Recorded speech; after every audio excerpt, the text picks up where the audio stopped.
Hey, help support the show by becoming a member on Patreon or YouTube. You'll get 4 bonus videos a month, plus ad-free versions of every Junkyard Pod, and a special shout out at the beginning of each video. This is the best way to help me as a creator, and so thank you and go Cavs. This is the moment we've all been waiting for the thousands in attendance and the millions watching around the world. Let's get ready to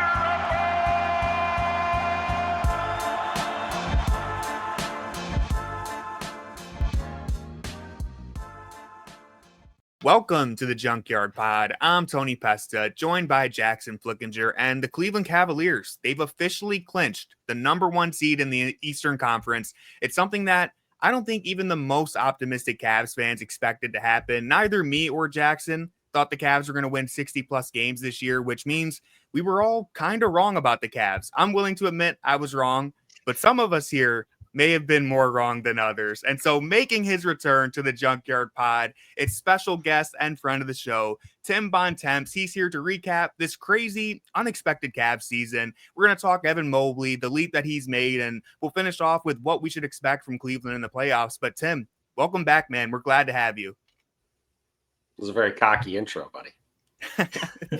I feel like Cavs fans have earned a little Cavs bit of fan, a no, victory listen, lap. I'm giving you a hard time. Cavs fans should feel extraordinarily cocky the way the season's gone. We'll see how the playoffs go. There's a lot to be decided, but like you said, I mean, I don't think anybody on the planet could have predicted the Cavs are going to be 64-18. Is that what their final record's going to be? Something like that.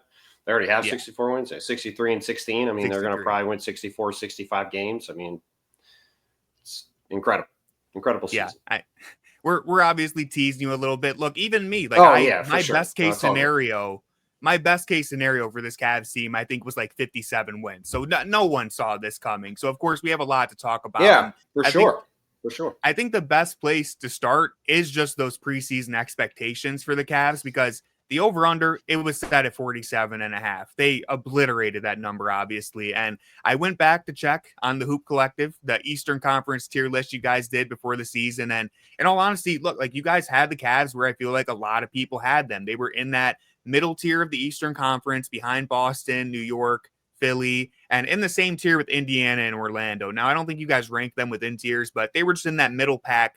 One of the teams that were hoping to make the leap. And Tim, you said something during that segment that was perfect, and I think it's the best place to start. You said for the Cavs to be a championship team and make that leap, basically, Evan Mobley has to become their best player. And so we're at the end of the regular season here. Have the Cavs become contenders, and has Evan Mobley made the leap to being their best player? I think we're going to find out the next month and a half, right?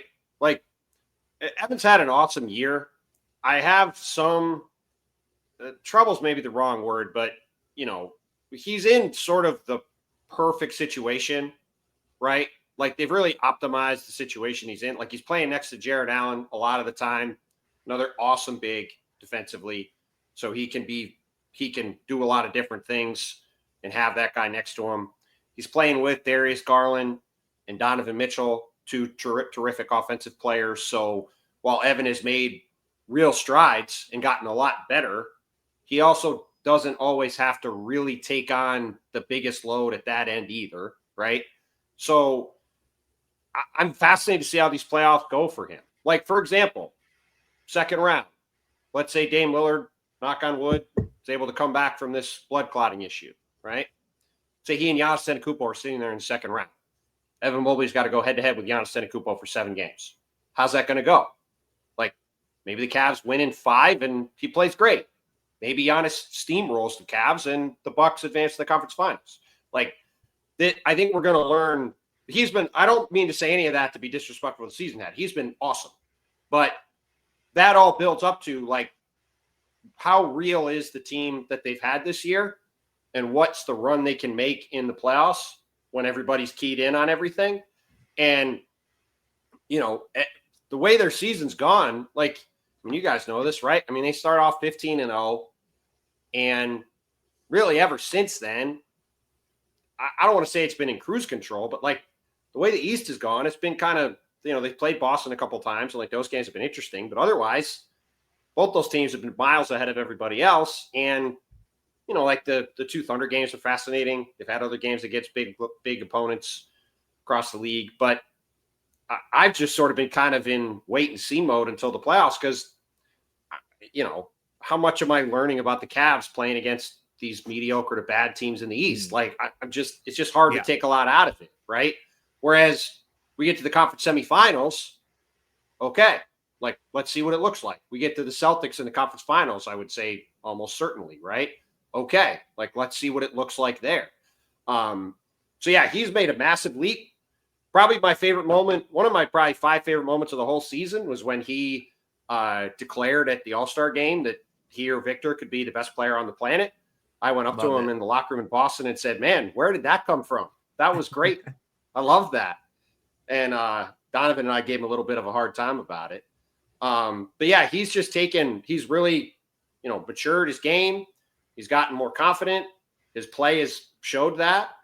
And I've been saying that since the day they got Donovan Mitchell. Like, you make that trade more than anything else, right, was a bet on Evan Mobley. It was a bet that Evan Mobley, as a top 5 player in the draft, 3rd pick in the draft, at 6'11" with his skill set, could become the kind of player that's the best player on a title team. Because I think we've talked about it before. If you look at the history of the NBA, there are a very small handful of teams where the best player on the team that won the title was the size of Donovan Mitchell. That's just typically not the best player. They've either got to be a big or a wing or a big wing, somebody who is big enough to do a lot of different things on the court. It's really basically the Isaiah Thomas Pistons, which were kind of an anomaly team, and then obviously the Steph Warriors, right? And Steph is one of the 10 best players of all time. So, like, that's a pretty narrow lane to follow. Whereas if you look at Evan Mobley, I mean, sure, go look at the history of the NBA. Like, 3/4 of the title teams ever are guys like Evan Mobley, like 6'11", versatile, can do just about anything at both ends of the court. So his leap has been massive. It's been awesome to see. And I'm fascinated to see how it looks once we get to the playoffs and we see the Cavs going up against some of these real, playoff tested teams. Like, I really hope Milwaukee is ready to go in the second round. Like, I think seeing the Cavs against Giannis in the second round would be amazing. Like, let's see these guys really get battle tested against a guy who I saw put up 50 and 20 in Game 6 of the NBA Finals, and one of the best performances I've ever seen, right? And then the next year they're playing Boston without Chris Middleton, and the guy had an insane series and almost beat the Celtics by himself, basically. So, let's see how they do against him. Let's see how they do against the Celtics. Obviously, if they get through the Celtics, then everything they've done is going to be real at that point. We'll see what happens in the finals. But yeah, it's a long-winded way of saying I think his season's been fantastic. It's been one of the most important developments in the league this year. And now it's time to see how real that and many other things with the Cavs this season really is once it becomes a 16-game season. One of the things that I thought that you brought up that was really interesting is like how the Cavs have kind of put him in a position to really succeed with, they have Allen, they really have good depth, Dean Wade, DeAndre Hunter now. That has allowed him to kind of be, I would say, like the best version of himself at times, but there's going to be times, especially like, I don't want to get too ahead of ourselves, but even in like a Pacers series or like a Celtics series, you would think the Cavs are going to have to close with one big, and that means DeAndre Hunter is probably going to be on the court. And like, you saw that, not to cut you off, Jackson, but we saw that in, I want to say the game they came back in Boston, right? Like they didn't bring Jarrett Allen back in that game. Like there's a lot of times, like you said, they're playing real teams. Like they're probably going to have him out there with, that DeAndre Hunter and the more of a wing heavy lineup. Right. So we're just going to, like, to kind of keep going on your point, like, we're just going to learn so much more in those lineups because, like, I was just looking at the lineup data, like, they're in the 16th percentile with DeAndre Hunter at the 4, Evan Mobley at the 5, and without Jarrett Allen when it comes to, like, offensive when it comes to defensive rebounding. Defensive rebounding, yes. Yeah. I was going to say that in particular is one of those. Yeah, that's one of those things where, like, right. How does that lineup look if they're trying to run it against Brook Lopez and Giannis? Right? Mm-hmm. Like, how does it go? Maybe they don't try it against them, but, like, yeah, there's just a lot of stuff like that we're going to learn against real teams because they just haven't really had. They have hardly had any adversity at all and really no pressure on them all season. Mm-hmm. And we know that's not going to last all the way through the playoffs. So at whatever point that happens, conference semifinals, conference finals, whenever, that's when we're going to really learn a ton. But yeah, I mean, this has been, if you drew this up before the season and said, what would you hope to see from Evan Mobley? There's not a lot of things you could leave unchecked from the list based off what you could have hoped for back in September. One quick thing I wanted to point out. Did you know that since the beginning of March, Evan Mobley has more made threes than Derek Favors had throughout his whole NBA career? I just wanted to see if you were aware of that little fact or if that escaped you. I am glad that my words continue to ring out for years and years. I'm not very happy my buddy Zach Lowe is back in the podcast space. Yeah. Which is great. And look, like, I had to get that in there. Sorry. No, for sure. And look, I will continue to say that, Evan, the whole point of that from the beginning was that, is he a guy that can develop into this kind of player, or is he a guy that you need to turn into the kind of player to have with Donovan going forward? Obviously he's developed into that kind of player. And the difference between the Derek Favors and Rudy Gobert team in Utah was that neither one of them could ever shoot the ball. And they never were able to shoot the ball. Like, Derek would occasionally make a corner three, to your point, but he never developed a reliable shot. And look, Evan's still got a long way to go to be a guy that's like a truly, he's not Lauri Markkanen. I just think of a guy, or Michael Porter Jr. or whatever, like some guy his size that's a real threat from three.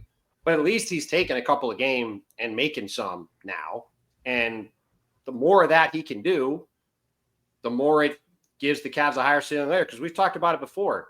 Even if you say, hey, Evan Mobley's got to play at the 5 in closing lineups, you can't really turn Jarrett Allen into what his value is on the court because everybody's got a center.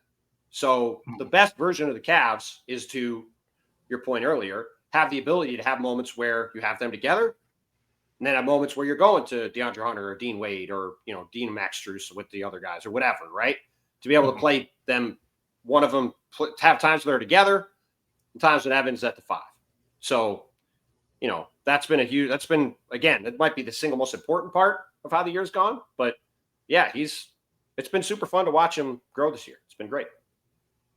Yeah, and I agree. I think that is the most important development for the Cavs, is just the Evan Mobley thing, right? Like, you were right back then when the Hoop Collective did the preseason previews and everything. It's like, yeah, if the Cavs are going to get out of that middle tier, Evan Mobley has to be that dude. And one thing that's funny about the Derek Favors thing, which we're all ready to move on from. The only reason I'm bringing it up is because it's funny. When I was looking back, today is actually the 1 year anniversary of that take. When I was looking back, it was 1 year ago today.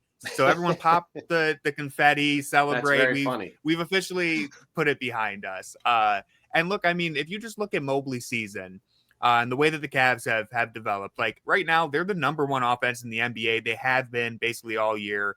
They have the best win percentage in the NBA against teams who are top 10 in net rating. They have the number 1 offense, even when they're playing against the top 10 defenses. That's something that I wouldn't have believed if you told me a year ago. And a huge reason for that is because of Evan Mobley. Even the 3-point shooting, like, that's a legit leap that he's made. It's still not, he's not like an elite 3-point shooter, as you were saying, but hey, he hit 3 threes yesterday in the game, and we barely even noticed. And a year ago, I would have been losing my mind that he even shot 3 3-pointers, let alone made them. So it's been a huge leap from him.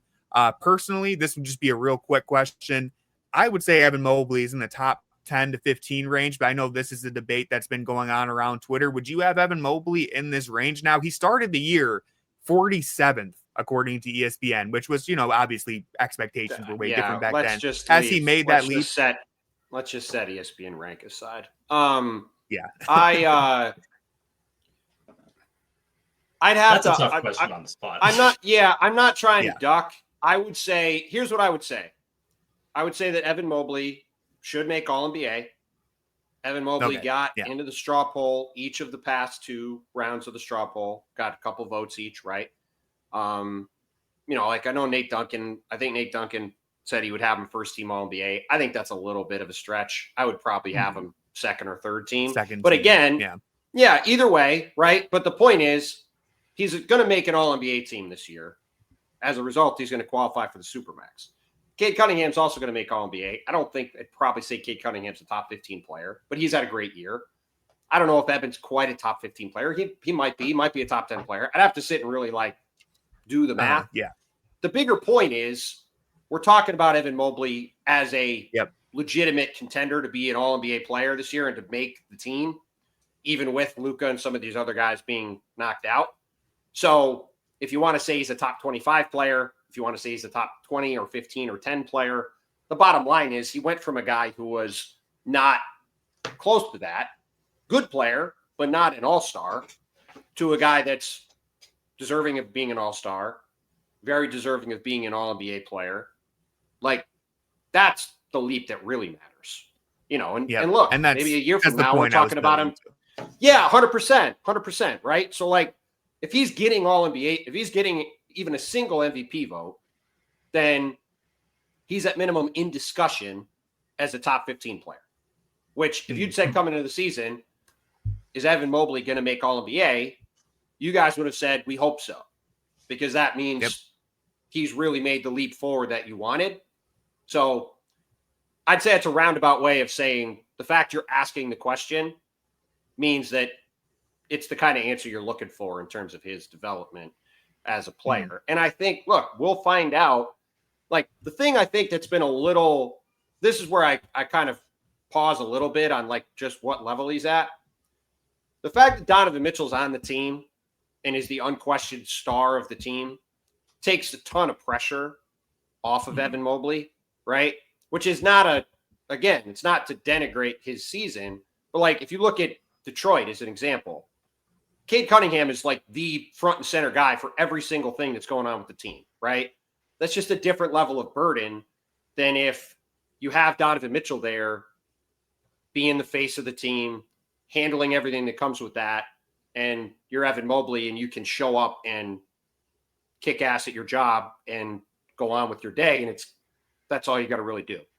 So, but look, that's why these playoffs matter, because coming into these playoffs, it's again, no disrespect to Darius Garland, had a great year.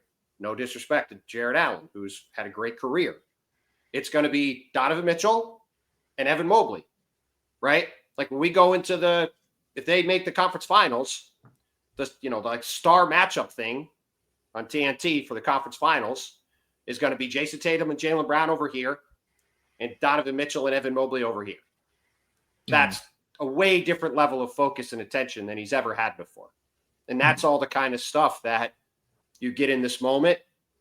You deal with it. You learn from it. You see how it goes. And everything that's happened so far this year has sort of been perfectly timed to gain confidence and build him up to be ready to take on all that kind of stuff.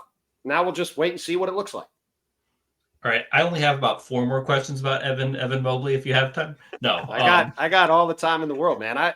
That's the funny thing about the way this is all played out is he's a great kid and he's awesome to watch, and his development has been super fun.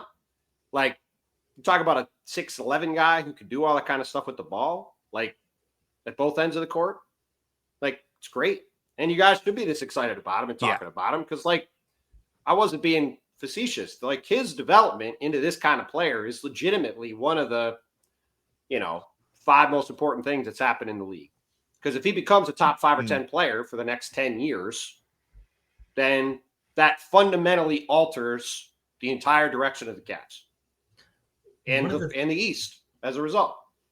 One of the things that I think is really interesting about Evan's development is that most players, it seems like you see these really drastic leaps, whereas Evan has just kind of he's almost just quietly getting 3% better at everything, seeming every 6 months or something like that. And then he doesn't showcase his 3-point shooting ability until it's like he's really comfortable with doing it in a game. And that's where it's like most guys, I think of like Alex Sarr just taking a million threes in Washington, just coming out and just like, this is the kind of player I'm going to have to be in 5 years. So I'm just going to practice doing that now. Whereas like Evan is like not doing that at all, but still showing that same type of progression that you would have liked to have seen. So I think that's where it's just a little sometimes harder to like project, where it's like, can he still keep adding stuff to this, or is there a ceiling to this? And anyways. Well, that's part of the downside of walking into the team he walked into,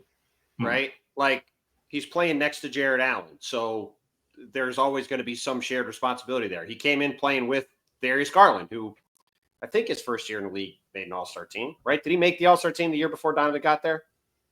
I thought that was the first year he made it. Evan's first year was Darius's first year, because that's when the All-Star game here. Right, that's right. Yeah. So like he didn't have to walk in, like you said. Alex Sarr is a great comparison, right? Alex Sarr, like I don't know if he's going to be as good as Evan Mobley, but again, 6'11" guy, super athletic, has in theory the ability to shoot it, but he walks into a Washington team that's going to win 17 games, and it's all about, hey man, just go try stuff. Who cares? You missed 40 times in a row, keep shooting. Doesn't matter. Wins don't matter, right? First year Evans on the team, the Cavs are in the play-in. They're trying to make the playoffs. He's on a competitive team.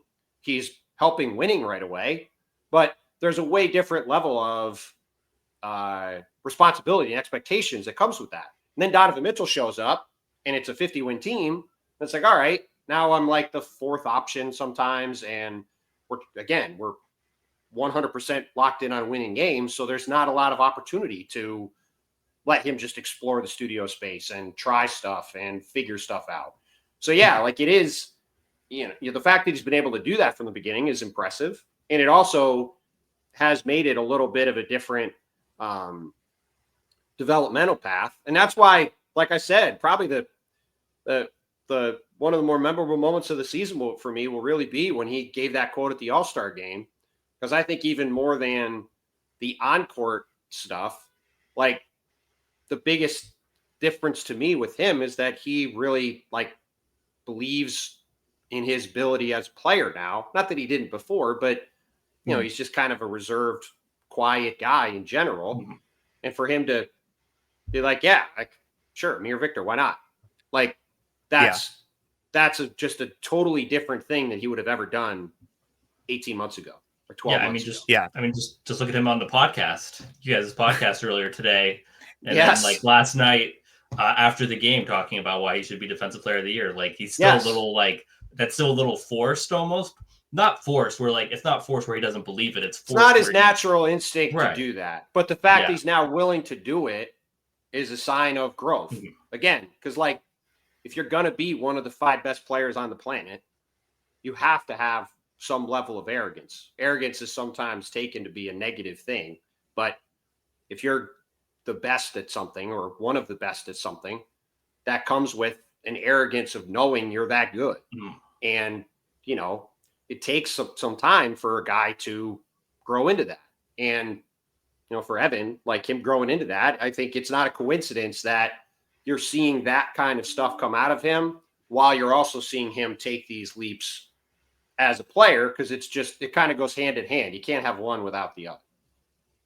Yeah. And I want to comment on that too, especially like the Evan Mobley kind of talking his talk for once, because exactly. He would never, the Cavs, when he was drafted, everyone would talk about, all right, yeah, Evan Mobley is the key to us ever becoming a championship team. He's the guy. Evan Mobley wouldn't really say stuff like that about himself, though. Everyone else would say that about Evan Mobley, but this is the first year where as soon as the year started, Evan Mobley said, yeah, I want to be Defensive Player of the Year. I want to make the All-Star team.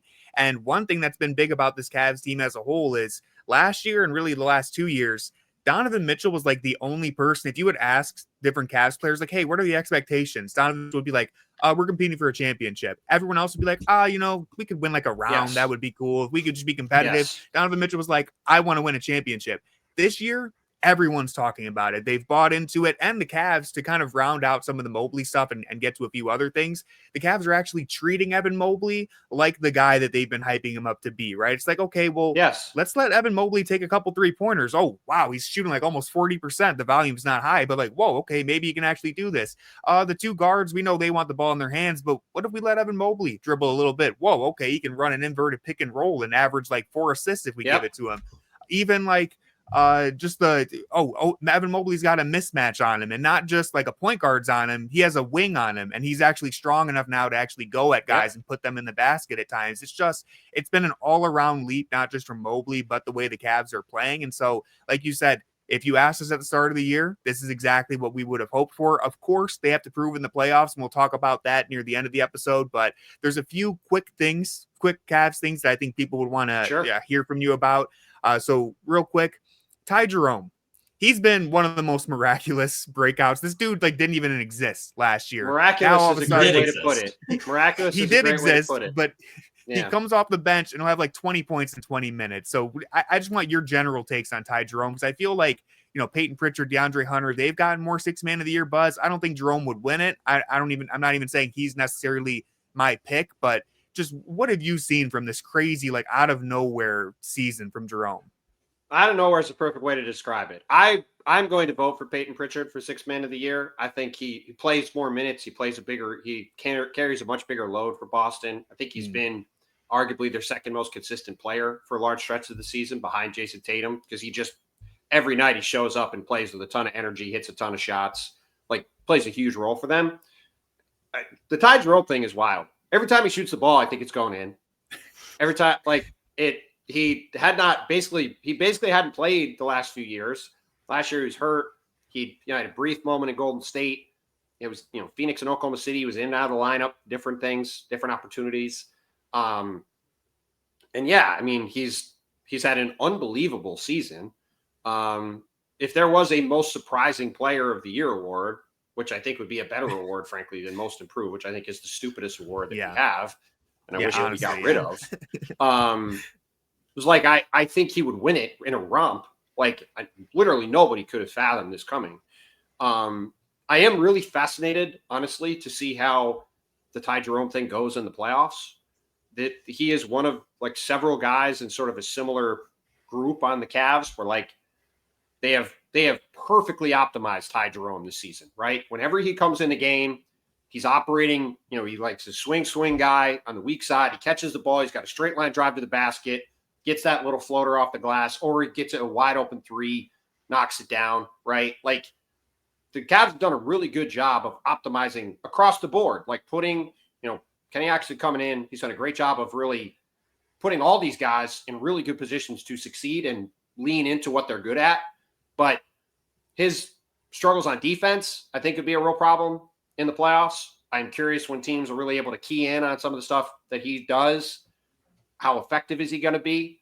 But that, again, over these 82 games, he's been phenomenal. And, his emergence as a massive weapon off the bench, you guys know, a huge part of what's allowed the Cavs to have the season they've had is, they've had all these guys when, Karras and George, when they were there, Merrill, whoever, these guys are coming in off the bench and just firing in 1-3 after another. And whether the game is close or they're a little down or a little up, the game shifts 10 points in 2 minutes because a bunch of guys just come in and bank shots. And that kind of relentless ability to put pressure on the defense has been a huge part of their season. It's obviously why they're number one offense in the league. And he's been stunningly a huge part of that. Yeah, and I mean, without his emergence as a ball handler, you probably don't go out and make that trade for DeAndre Hunter. And if we're looking at a possible Celtics series, DeAndre Hunter could be that swing guy that, if he plays. Yeah, because you think you have to have Karis LeVert on the team, right? Because if you don't have him, well, you really only have the two guards. You got to have some cover. Now, again, we'll see how Ty looks in the conference finals. Can he hold up in that series? But like you said, I mean, the season he's had and the number he's had, and after not playing last year and not really being a huge factor in his career before this, it's been one of the cooler stories of the season for sure. Yeah, if the fate of the universe was on the line with one shot, I think I would want a Ty Jerome floater.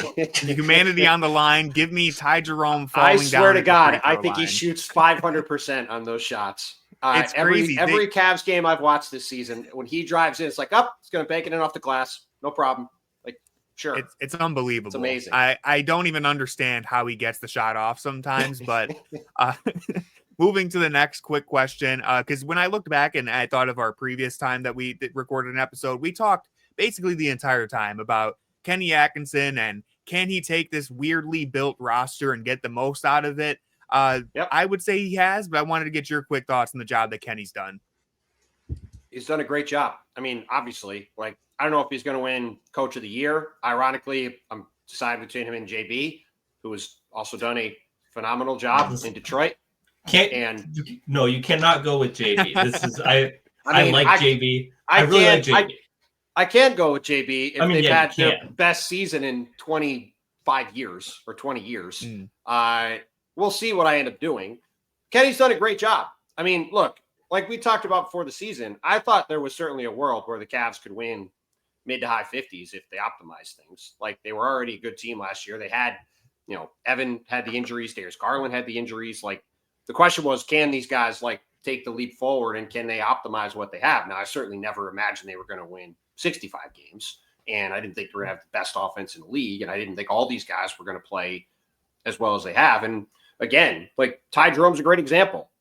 Ty Jerome has been put in the perfect position to succeed, and he has. That's a credit to the coaching staff. Same with Evan Mobley. I think we talked about it back then. Kenny Atkinson's job coming in this season was to find ways to make Evan Mobley's game grow, particularly at the offensive end of the court. He's done that and then some, right? So he's done a phenomenal job. And, again, let's see how it goes in the playoffs. He gets in a pressure situation. How's he going to handle it? But across the 82 games, it's been as good as you could have hoped for. Like, there's very few things you can point to with this Cavs season and say, yeah, that could have been better. Like, everything's been awesome. Yeah. As far as Coach of the Year goes, I want to say JB deserves all the credit in the world. At worst, he'd be second place to me. I think the main argument that I would put forward is I think it's harder to go from one of these good teams that are trying to make the leap to championship level, the way that Kenny's taken the Cavs, over, going from a lottery team to being a playoff team. Again, that's not to take anything away from JB. They're both difficult things to do, but I think especially just the offense, like, this was a Cavs team where everyone looked at it and it's like, yeah, I don't know how you make this work on offense. That's always been their weakness. Now they're the number one team in the league. Well, we'll see in the playoffs how that holds up. But as far as regular season goes, that would be my case. Again, JB deserves all the credit. It's not meant to take anything away from him. No, for sure. And I think in most cases, I would 100% agree with you, and I still largely do. They just have been an abject disaster for 15 years. And Detroit, they now have a really good defense. All these young guys have gotten way better. He's really done a great job with Cade. Like, it's just gone. Like, they went from being horrific to a legitimate playoff team, which is a crazy leap also. So look, the thing with Coach of the Year is you can always pick 5-6 guys and make a real case. Like, Ime Udoka is not really getting probably nearly enough credit. Houston, like you said before the season, sort of in a similar fashion, is Houston going to be the second best team in the West? They're going to win 50 games? Like, we talked on the pod before the season, obviously McMahon is around them a lot. We were like, if they can be in the play-in this year, that's like a legitimate strong step forward into, phase 3 of their development as a team, let alone, winning all these games against elite teams and being second in the West and having all these young guys get better. So there's a lot of guys, but certainly to your original question, Kenny has been everything, like most things with the Cavs this season, everything you could have hoped for if you were the Cavs, for how he has optimized that team and put these guys in positions to succeed. And most importantly, brought the best out of Evan Mobley. Yeah, for sure. All right, I have one last quick question, and then we'll do just a little playoff concerns, Celtics, Cavs stuff. Sure. But this is the last big one, and it's one that it's become a very hot button issue. You might already know where I'm going with this. Defensive Player of the Year. Does Evan Mobley, does he need a few more podcast appearances? Does he have, I know he's on Hoop Collective. Does he have to get the volume even higher? In all seriousness, though, where are you kind of landing on this? Because it's become very controversial race between Draymond and Evan. Yeah, and I'm not going to vote for Draymond. I'm not sure I'm going to vote for Evan. I mean, the guy I think is probably for me his biggest competition is Ivica Zubac, who also was on podcast recently. And has had an incredible year for the Clippers. I mean, they've been second or third in defense with a bunch of fairly pedestrian guys around him, and he's been awesome. But yeah, look, I mean, the funny thing about Defensive Player of the Year this year, right, is the race was over for the first 50 games. And then Victor exits the scene. And now, like, I think you can make a legitimate argument for Evan, for Zubac, for Rudy Gobert, for Jaren Jackson Jr., and I think probably to the least extent of the five, for Draymond Green. So any one of them can win. I think if Evan wins, he'd be totally deserving. I think there's a decent chance he will win. I'd assume he'll be a finalist. I'm still not exactly sure what way I'm going to vote on it. He'll be on my first team for sure. But yeah, I mean, he's right there. And it's kind of the theme of all these awards this year. I don't really remember a year where they're basically every single award is almost totally up for grabs. Good point. Yeah. The Wednesday of the final week of the season. Like, six man, I think Peyton's probably going to win fairly convincingly. MVP, I think, especially after the events of this week, I think Shea will probably win fairly handily. He obviously led in the last straw poll. But all the other ones, it's pretty wide open, and there's really not a consensus on any of them. And Defensive Player of the Year is probably the most wide open, in part because people just had sort of written it off until March 1st. Then it was like, well, I guess we got to figure out who's going to win now. And Evan's sitting right there with all these other guys. One thing I do want to ask is, I feel like Zubac is very good at what he does. I feel like Evan's a more versatile defender, and I think you can fit him into a lot more team context. When you're looking at Defensive Player of the Year, do you take into consideration those things? And we also talked about Evan being in a perfect spot too. So it's not, I'm just wondering what goes into your thoughts. Yeah, I mean, it's really hard, right? Like, because it's not, you can look at it a lot of different ways, and it sort of becomes an eye of the beholder thing. Like, you mentioned it earlier. Let's say Evan is your full-time center, right? You're probably going to struggle some on the defensive glass. Like, you look at that lineup with DeAndre Hunter. Like, again, DeAndre Hunter's not a good rebounder, never has been, but like, very bad rebounder. Yes. It's hard to describe how bad he is unless you really focus in on it. Yes. As I've said since the trade, DeAndre Hunter's a nice player. I think even this year in Atlanta, he was a little overhyped in terms of what he actually is as a player. Very nice fit for the Cavs. I like the move for them. Thought it was a good swing for them to make. But, this is an example of, like, that's a pretty glaring flaw that could be a problem later on in the playoffs. But, like Zubac, for example, like, yes, he's not as versatile, though he's got better feet, I think, that people give him credit for. But he mashes on the glass. He's a mountain at the rim. He's anchored a top three defense with pretty pedestrian guys around him, playing massive minutes, carrying a huge load, right?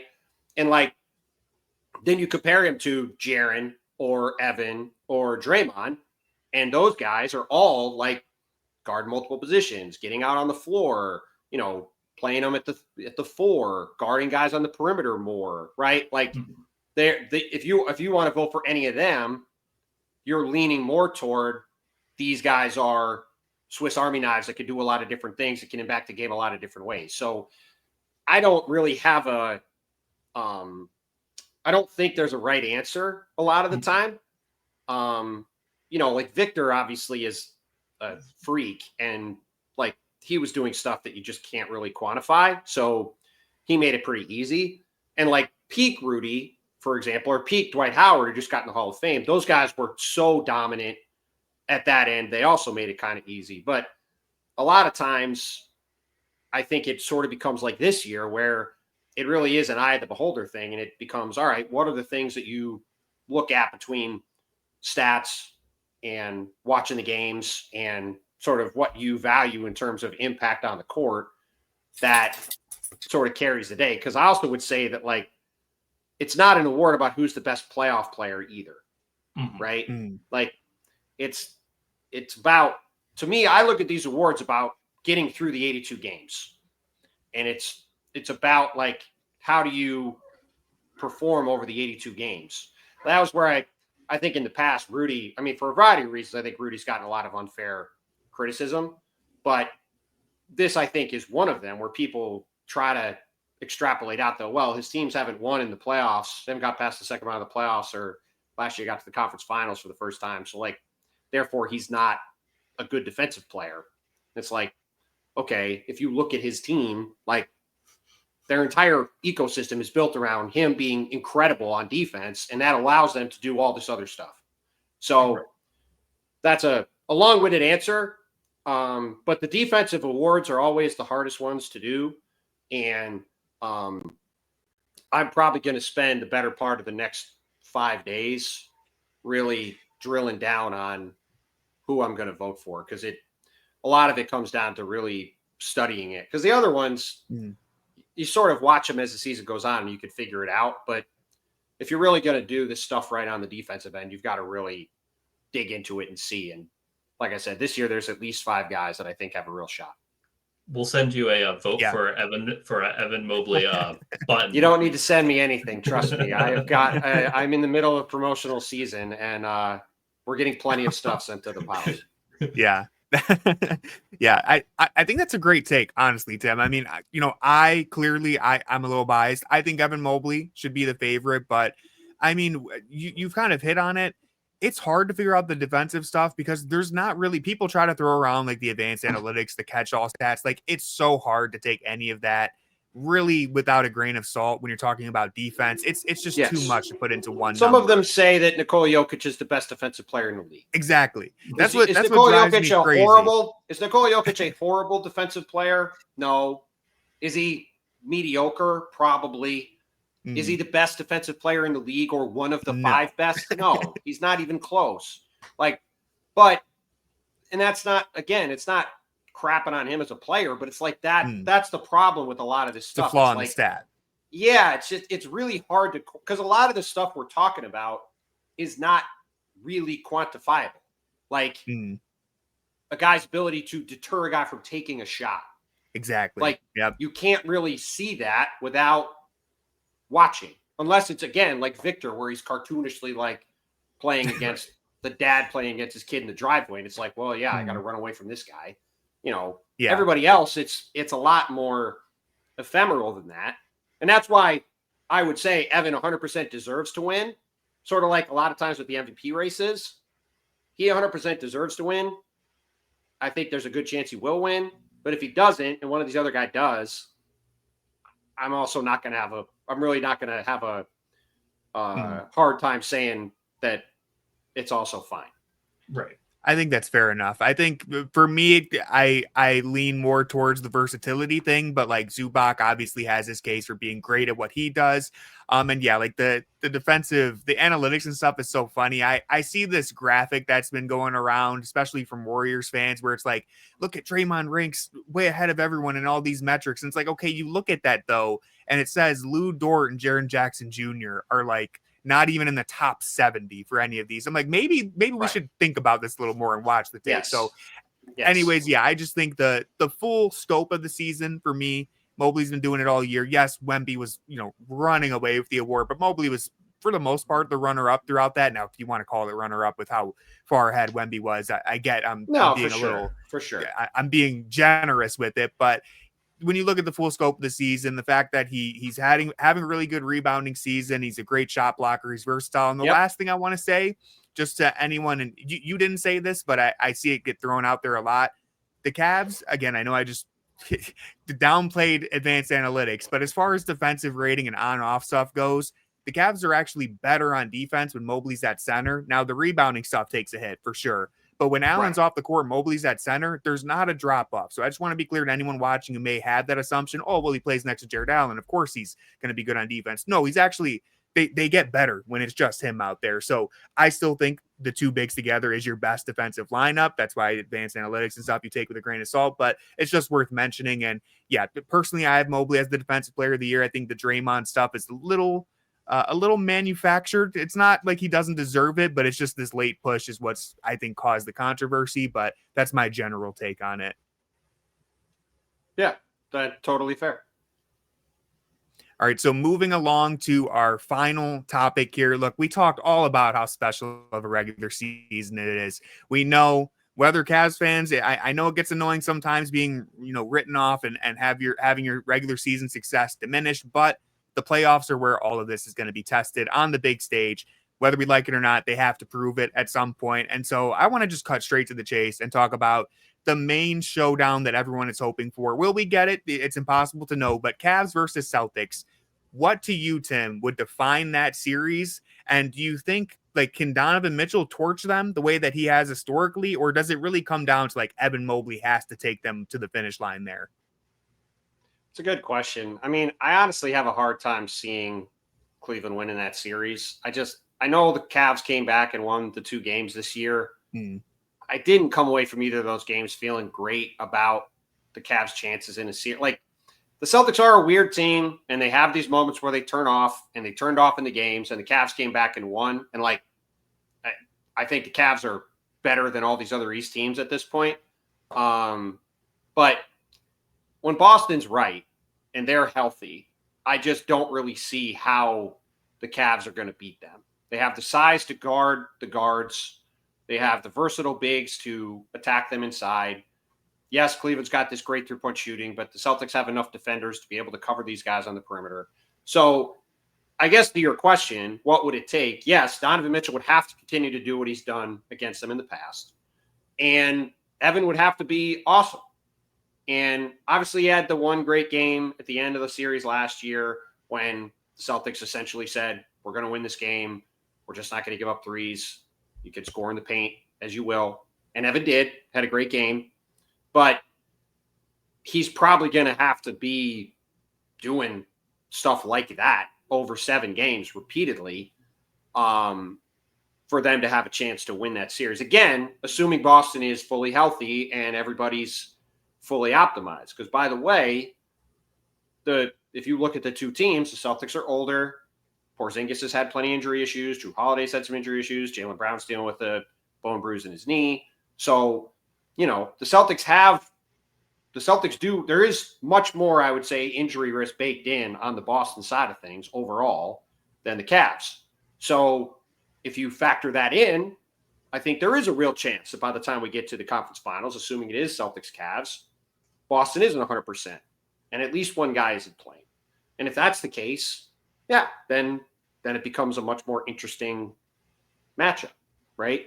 But I do think, and I think most people in the league would agree, as of today, with the Cavs having not done it in the playoffs yet, and the Celtics coming off of the run they had last year, I think they would go into that series pretty heavy favorites. But, a lot of times, if you go back and look, whether it's when the Warriors won, et cetera, back through time, these teams that break through and win, they're seen as, well, we'll see how it goes until they break through. And then when they break through, it's like, oh, well, they were always going to break through, right? So that's sort of the next step for this Cleveland team. Had a great season, great run. Okay, you make it through the second round. As you said, Jackson, maybe you play Indiana, who made the conference finals last year, albeit with some pretty fluky injury circumstances. More interestingly to me, hopefully the Bucks are healthy and they're sitting there and you beat Giannis Antetokounmpo and Dame Lillard in a series. It's like, okay, that's a real test that we passed. Now let's see how we look against the defending champs, and then we'll, judge where the Cavs are from there. But yeah, I think if you want to get down to the base level of it, the Cavs would have to shoot like they have all season. Evan Mobley would have to be great, and Donovan Mitchell will have to continue to average 30 a game.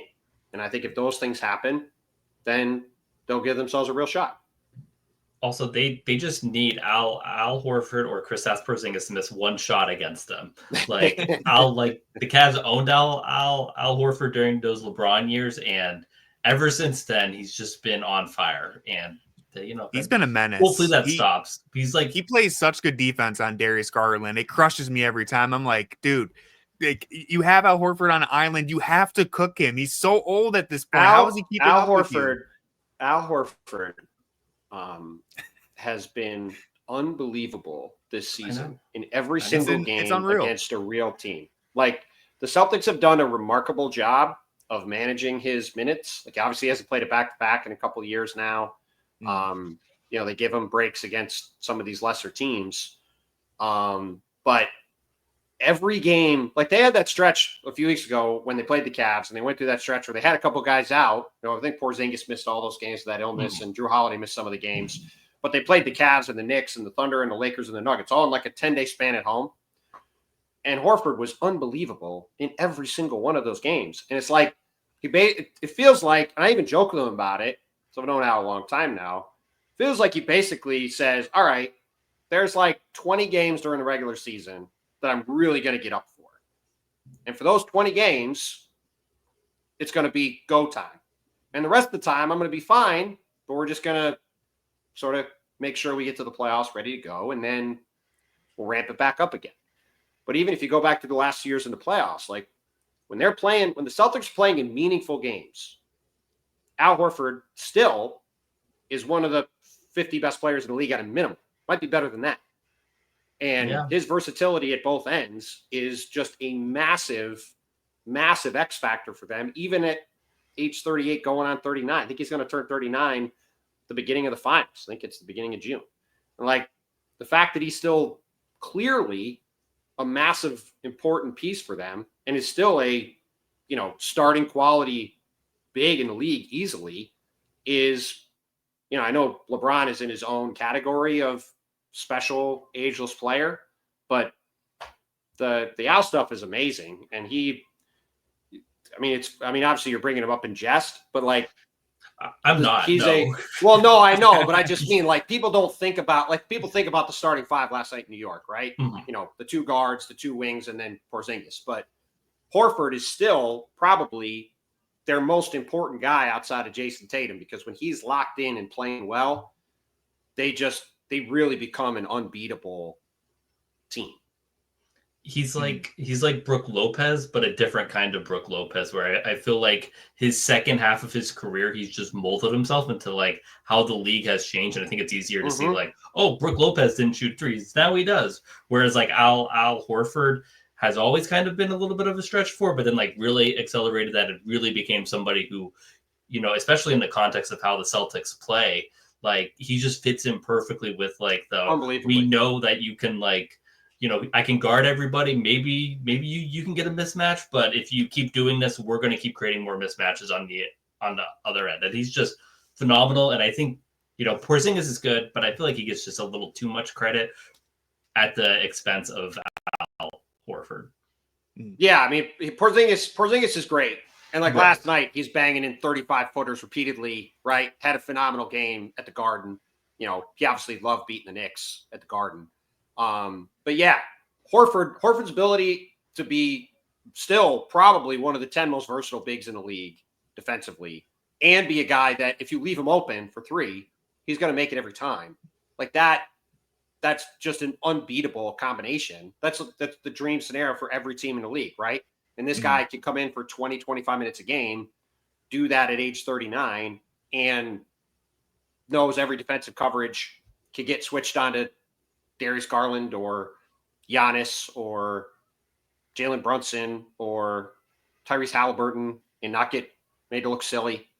That's the thing. The Celtics are just so deep and battle tested that, that's the next step for the Cavs. And that's the beauty of the playoffs. And you guys have obviously lived through this in the past with, obviously all the great LeBron teams. You just learn so much more about teams over the next 2 months than you do from the beginning of October until April. Because even for a team as great as the Cavs and as great a season as they've had, everything's just totally different once you get to the second half of April. And the challenges that come with playing in the playoffs, the pressure that comes with playing in the playoffs, the drilling down on specific matchups and players and tendencies and weaknesses that come with playing in the playoffs, you just learn a ton about players, coaches, how the team is built, how they attack things, how it goes. And, for this group, it's going to be one of the more exciting things about the next couple months for me watching the playoffs as a neutral is to see how this Cavs team really approaches that and handles that. And is this a team that, looks like the 2015 Hawks, speaking of Al Horford, that won 60 games and then got to the conference finals against the Cavs and didn't go great? Or is this a team like the early Warriors where they get to the conference finals and the finals that first year they broke through and I think they won 66 the first year they won the title against the Cavs. And, they get to the conference finals and then they break through and win the title right away. Like that could happen. It wouldn't be stunning if the Cavs break through and do that this year, certainly. But it's impossible to know how that's going to go until we see what the Cavs do in the crucible of the playoffs, which is why the next 2 months are my favorite time of year, because this is the most important time and you get to really drill in on the games and see what teams can do and how guys respond. Yeah, I agree with basically everything you said, and without taking too much more time, I do have to push back on one thing though, because this is Cavs fans have hated this all year long. The comparison to the 2015 Hawks. I get the point you were getting to. The only reason I'm pushing back is because when you look at that Hawks team and you look at the Cavs team, it's like, okay, who was Donovan Mitchell on that Hawks team? Who was Evan Mobley on that Hawks team? Like, and well, I'm projecting a little bit of future stuff. I'm projecting some Mobley stuff. Well, I would also say that Al Horford was on that team, and I would say Al Horford's a Hall of Fame player. So, yeah. So but they didn't have the offensive firepower that Mitchell, sure. Garland is all. That's where I think sometimes the Hawks have been used, and I'm not saying you were doing this, just in general. Cavs fans, the YouTube comments would not let me live it down if I didn't push back on that, because I feel like the Hawks have been used as a way to like diminish other teams that have been successful, when really like that Hawks team was just a really good team that overexceeded in the regular season, and then they met LeBron in the playoffs. So but I don't want to get too derailed there, but all I would say is that Hawks team had a charmed season, broke through, won 60 games, had everything go right in a down year in the East, got to the conference finals against a real opponent and got smacked. Now, do I think that the Cavs likely have a higher ceiling than that team? Yeah, I do. Do I think this season could go in a similar fashion where they get to the conference finals and lose in 5 games to Boston and it's not particularly close? Yeah, I do. Doesn't mean the Cavs are going to win 40 games next year, but that Hawks season is a shorthand for, are the Cavs this season a legitimate title contender immediately, or like that Warriors team the same season in the other conference, or is it a team that has benefited from a lot of injury luck, some shooting luck, a down conference, a great start, open air, perfect season, they win 65 games, they lose in the conference finals, and then they slide back a little bit next year. I just don't think we're going to know the answer to that until we see how this year goes and then what they come back and look like next year. I certainly think they have more long-term upside because, to your point, that Hawks team, even as it was happening, like, they had Jeff Teague and Kyle Korver and DeMar Carroll, and like Al Horford was the legitimate stud on that team, who people have always underrated because he, like Evan Mobley, he's kind of like doing it, scoring 17 a game and filling in gaps, right? But like they weren't a team where you looked at it and said, man, this Hawks team has a 5-year window of staying power, where this Cavs team should. Like they should be good for a while. But that's all that I don't know how other people have framed it. That's how I framed it, at least in my thinking throughout the season. It's like you see teams that sometimes win 60 games, but then don't really emerge as true threats to be a title winner. Whereas this Cavs team could easily do that. But it's hard to know which way it'll go until we see it. As we've said all episode, it's like, look, if the Cavs don't want to be compared to the 2015 Hawks, then they can't go out like the 2015 Hawks, right? Like we could talk about it all day, but really what it comes down to is they got to prove it. And so as far as the playoffs go, like Yeah, I mean, I do think I'm with you as much as I hate to say it. I would take the Celtics in a series over the Cavs, but I do think if the Cavs throw their best punch, they could win that series. It's just the Celtics have an easier path towards kind of unlocking their full punch, whereas the Cavs, it's like, all right, you need Evan Mobley to dominate. You need the guards to be scoring over the drop. You need DeAndre Hunter. Are we sure he can see the ball when an opponent shoots it? Does he need contacts? Can he track down a rebound? Like, you need a lot more things to go your way for the Cavs, whereas the Celtics, and we've seen, they've already done it. Yeah, they've already done it, and it's the easier path. So I totally understand that. Yeah, they're the defending champs. They have the deepest 6 or 8 man rotation in the league, and they don't really have any flaws when they're healthy. And I mean, their biggest flaw is that sometimes they turn off, like they did in that first game against the Cat. Like, there's not another team in the league that could have a stretch like the opening 5 minutes of that game in Boston, right? Like, I know they lost that game, absurd, yeah. but you watch those 5 minutes, and you're like, this is an all-time great team. Like, they're otherworldly. Now, they then decide to stop playing for 10 minutes, and you go, why can't you guys just keep this level for more than a couple minutes at a time sometimes? But there's a reason that in that stretch of all those home games, they were jumping out to 20-point leads on all those teams.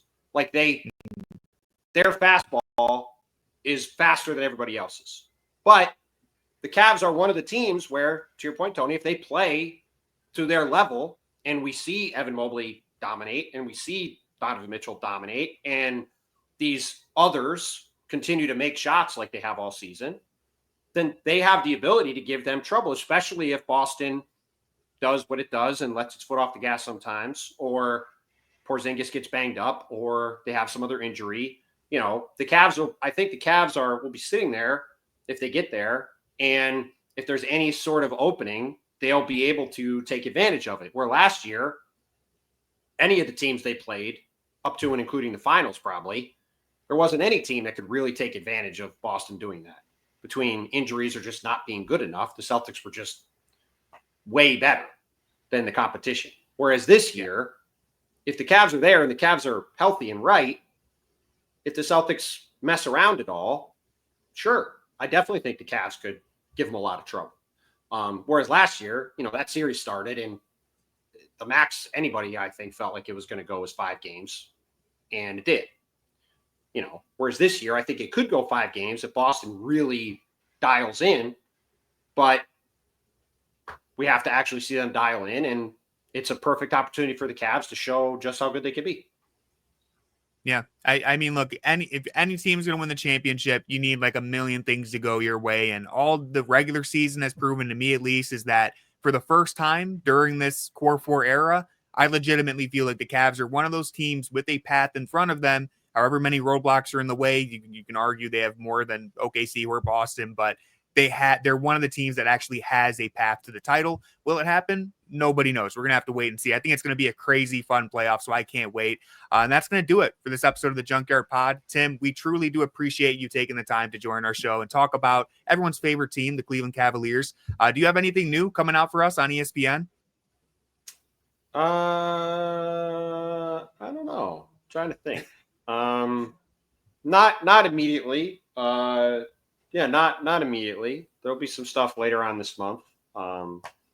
Ward's ballot. I think there's a Cavs piece later this month at some point. Nice. But nothing in the immediate. Just getting through the final couple of days of the regular season and then seeing how things shake out from there. Yep. Thanks. Sweet. Thank you so much for coming on. Hope to see you many times this spring at Rocket Arena. So hopefully the Cavs give you lots of games to go to. I'm hoping to see you guys for game 1 of the conference finals. It'd be great. Yeah, awesome. Tim, thanks again. I'm hoping we'll have you back for the Cavs championship parade later this year. Let's just cut to the big thing, right? That would be great. Let's see it. I'd love it. It'll make my buddy Windhorst very happy. So let's see it. Hell yeah. All right. Thank you to everyone who watched on YouTube. If you enjoy the show and you want to support us, then please drop a like, leave a comment, and hit the subscribe button. Become a member on Patreon if you want bonus content or if you just want to help support the show even more. We are very grateful for all of it. With all that being said, go Cavs. I agree. Go Cavs.